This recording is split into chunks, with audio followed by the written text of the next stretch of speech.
Hello everybody, I am Easton here. I am briefly trying to introduce system theory to you. System theory created a major debate and discussion in political theory from 1950s onward. It was introduced by David Easton, who borrowed the idea from Talcott Person, a sociologist in profession. He questioned the development of political science and concluded that political science could not become political science because it has become too much normative and therefore it missed the opportunity to become scientific and empirical. He made attempts to make political science scientific, empirical, and truly a scientific study. Scientific study of political science originated in Aristotle, then it was done by Karl Marx, then thing was done by John Locke, then Francis Bacon and David Hume.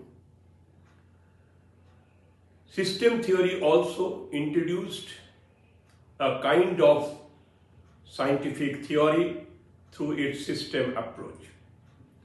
System approach is known as input-output system, which David Easton claimed that it is universal in nature, it is value-free, it is ideology-free, and if political theory follows this system, then it will be scientific and empirical, and it will be able to explain the upcoming situation scientifically like the subjects of pure science. David Easton's book started this debate in 1950s onward. He said that inputs are coming from individual, pressure groups, interest groups, and political parties.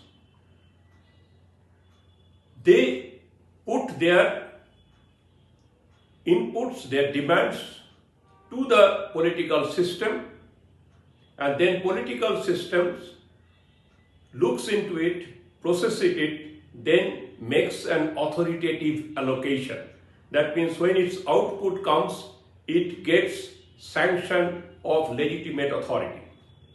That outcome is again value-free. It is basically looking into the possibilities and impossibilities based on various empirical considerations.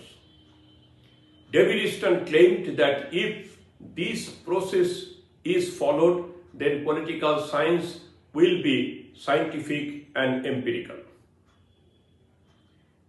In this, he infused a concept of behavioralism, that all the grievances, demands that individual pressure groups and political parties are having, then they decide which way to take these to the system. And they also consider which one is important, which gets more priority, which gets less priority, and then they decide methodology to place it before the system.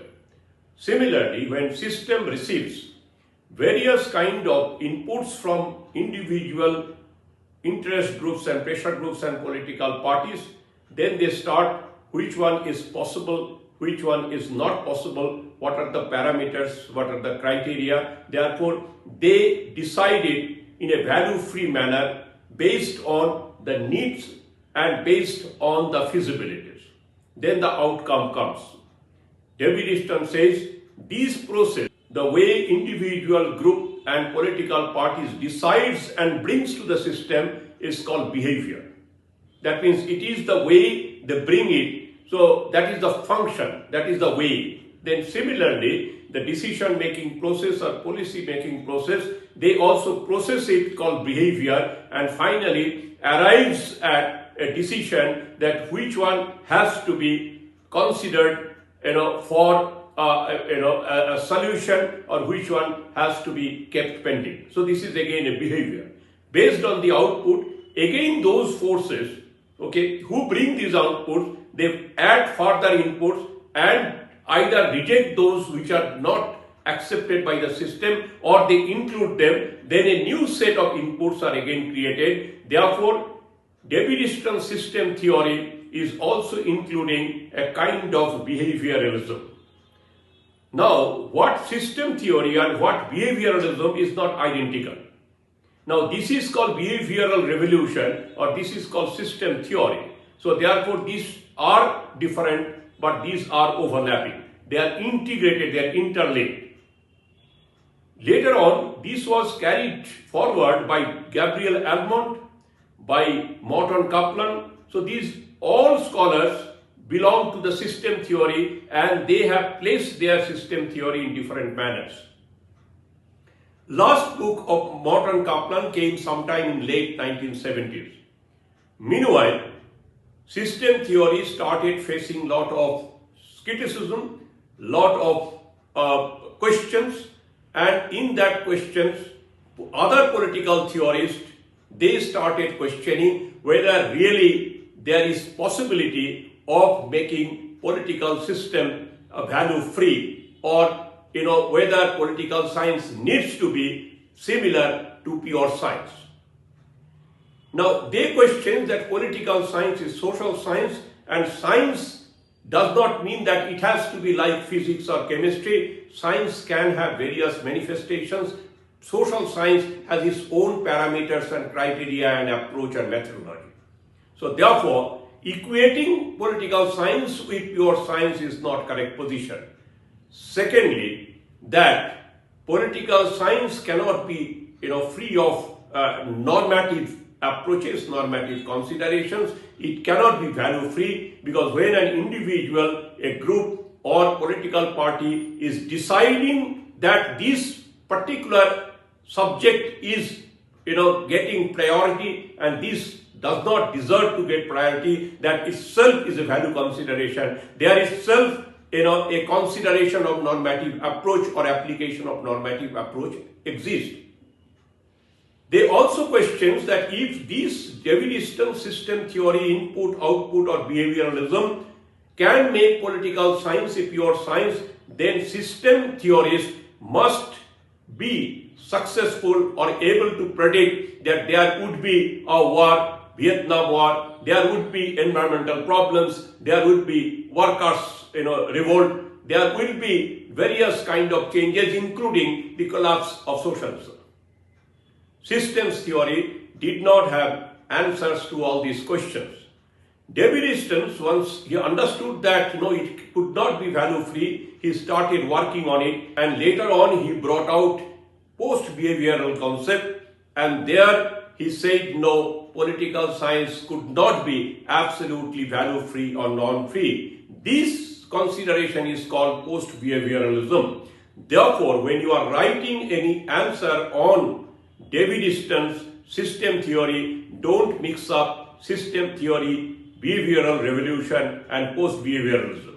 They have different reasons, different meaning, different scope, and particularly there is a long gap between behavioralism and post-behavioralism.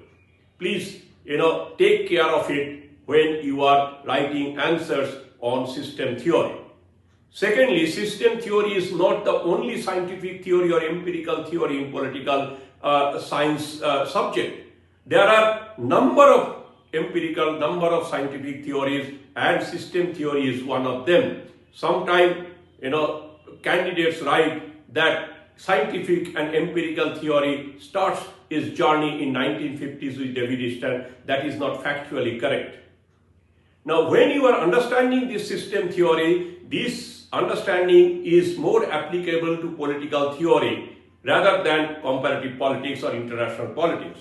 When you are coming to international relations, then same system theory looks into boundaries. That means, every national political system has a boundary. So therefore, when another system is influencing this system, then it is called international relations. So in international concept, there are international actors, there are international groups, there are international political stakeholders and system. So these dimensions, therefore system theory, if you just mechanically apply in international relations or comparative politics, your position will not be correct. So therefore, please understand system theory, behavioralism, post-behaviouralism correctly, and also make a distinction of the approach of political system theory in political theory and international relations. Thank you very much.